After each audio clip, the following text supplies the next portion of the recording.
Nagumo vs. Gaku was legendary.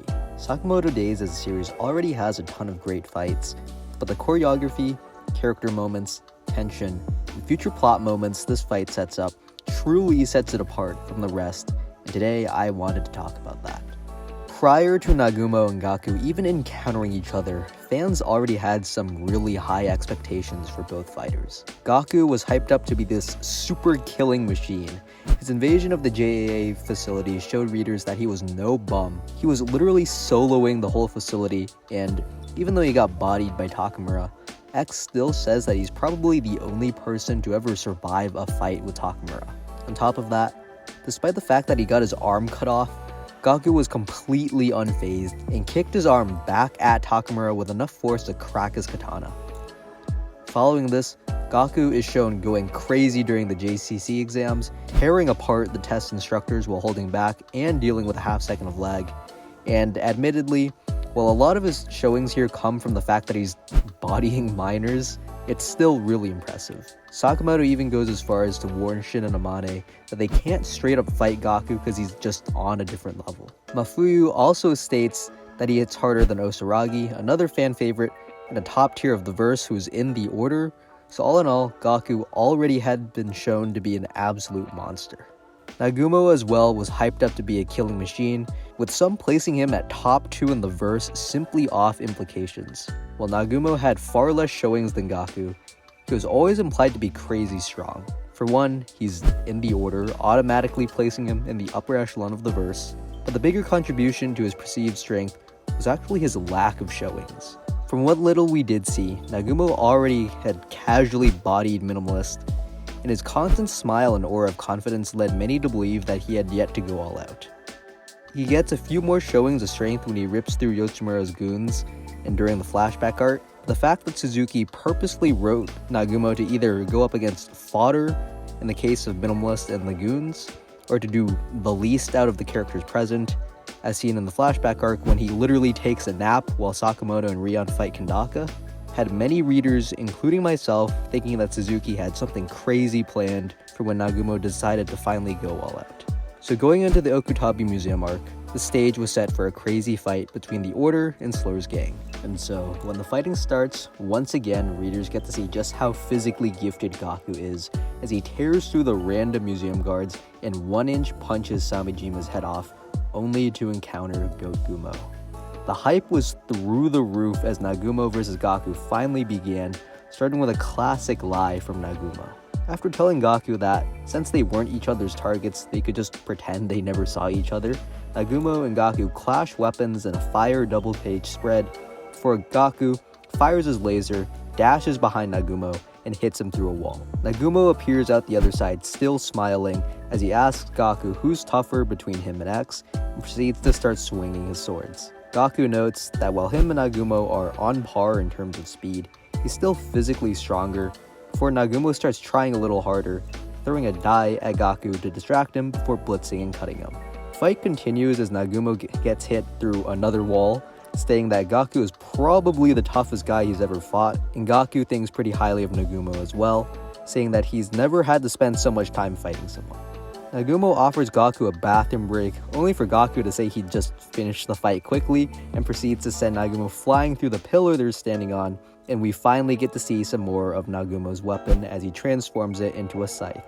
He swings himself onto a model plane, and as Gaku comes flying in, Nagumo swings his scythe, only for it to get blocked as Gaku 1-inch punches Nagumo through the plane.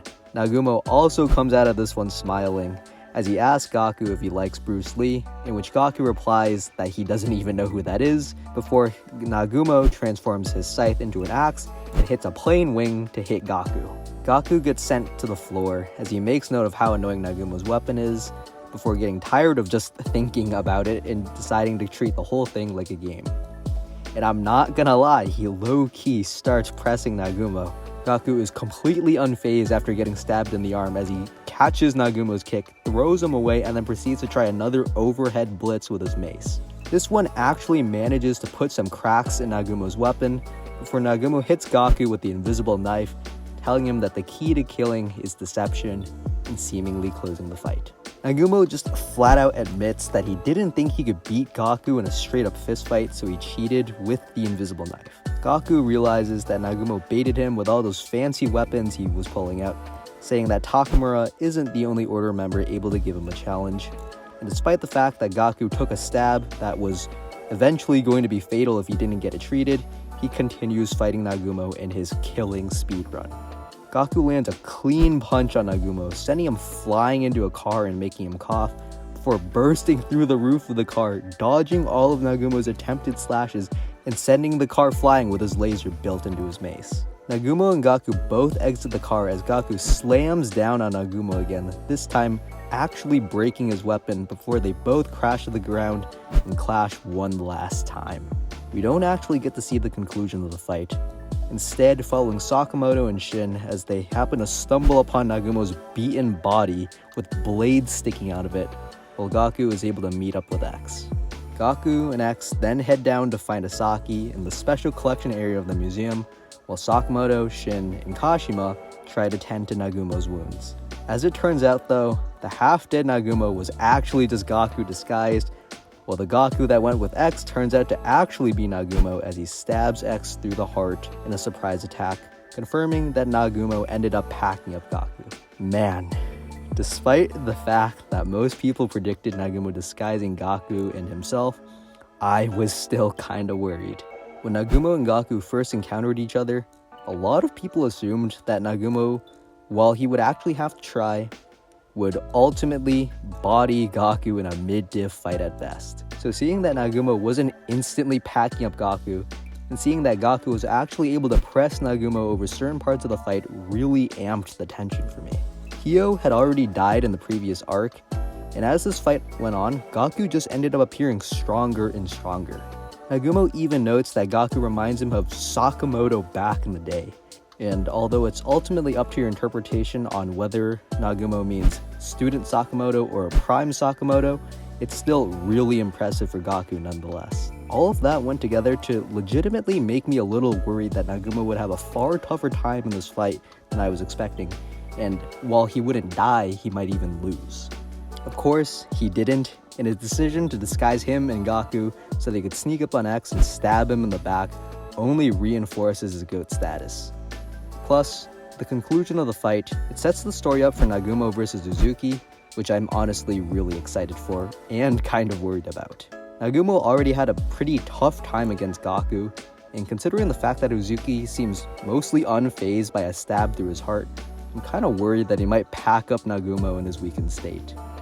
But at the same time, the potential for a Nagumo and Rion personality interaction is super exciting, and I can't wait to see how Nagumo reacts to Uzuki seemingly having his friend's personality just built into him.